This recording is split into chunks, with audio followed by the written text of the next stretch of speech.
who's Senate politics reporter for USA Today, Democratic strategist Morris Reed, also managing director of the BGR Group, and Alfonso Aguilar, executive director of the Latino Partnership for Conservative Principles. All look like they had an eggnog-free night, and they are ready to dig down this morning. So, Jackie, we are expecting to hear from the governors, as I said, coming up in the next half hour after this meeting with the president. We have some of the first pictures coming out. Everything, of course, looking pretty cordial as we go here. But President Obama has already put his initial offer on the table. So is the executive powwow less about picking their brains and more about White House PR, or finding out where he can come back now that the GOP side has come back and he can figure out, okay, these are what some other minds around the country are thinking?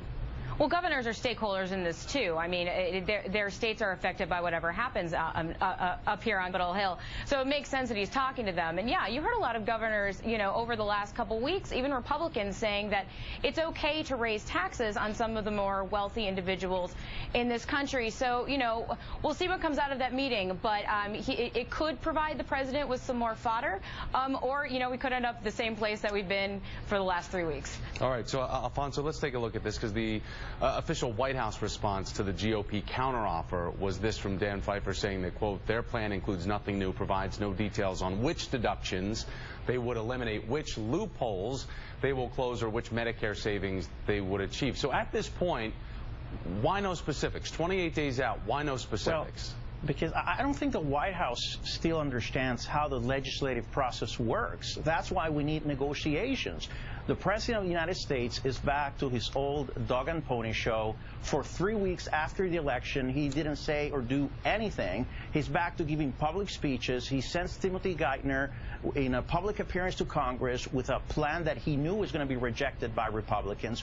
We actually need the President of the United States to sit down with Speaker Boehner, with Leader McConnell, around the table, and actually have a conversation. I mean, for the life of me, I can't understand this president. He likes to legislate and give speeches, but he doesn't like to get involved actively in the legislative process, and that's exactly what we need. And to give credit to Speaker Boehner, from day one he said that Republicans were willing to consider revenues. We haven't heard increase in revenues. We haven't heard what the White House is willing to give up. And I think the plan is one that is balanced, increase in tax revenue, but also reductions in spending. And what is increasing deficit are not that the rich are not paying enough taxes, but that we're spending way too much. Morris, let's talk about that. It's going to come from the left, because David Brooks of the New York Times made this observation today about the negotiations. So Republicans have to realize that they are going to cave on tax rates. The only question is, what do they get in return? So as we know, tax rates there are a must-have for the president. The revenue there, as Alfonso was pointing out, the fact that Boehner says that revenue is on the table. So what are Democrats really willing to put on the table in return for that, in a form of concession or perception of concession? I think that the Democrats are prepared to meet them halfway. But let's be very clear, and I want my colleague to hear me as well. We're not going to relitigate the campaign. The president ran on the seminal issue that he will raise the tax rate on the richer Americans. It's very clear. Your party ran on a very different story. You guys lost. The president is putting forward the plan that he ran on. He's come to the table with a very detailed plan. It is now time for everyone to sit around the table, I agree with that, and work something out. But let's be clear, the president, this is not a parliamentary system. The president is not a member of Congress. He is the president of the United States. He will, what you're seeing right now is Obama 2.0. He's not going to let Republicans have the gridlock that they had last time. He'll take his message to the American people and put the pressure, not just on Republicans, but Democrats as well, because it's all of Congress has sometimes become the problem. So the president is moving beyond the gridlock and talking directly to the people and engaging them and putting the pressure on all of Congress, not just Republicans. Alfonso, real quickly, though, the National Journal reporting today that Speaker Boehner already seeing this backlash from within his own party. Republican Senator Jim DeMint releasing a statement just a few minutes ago, also calling the tax revenue portion of the GOP proposal Boehner's $800 billion tax hike.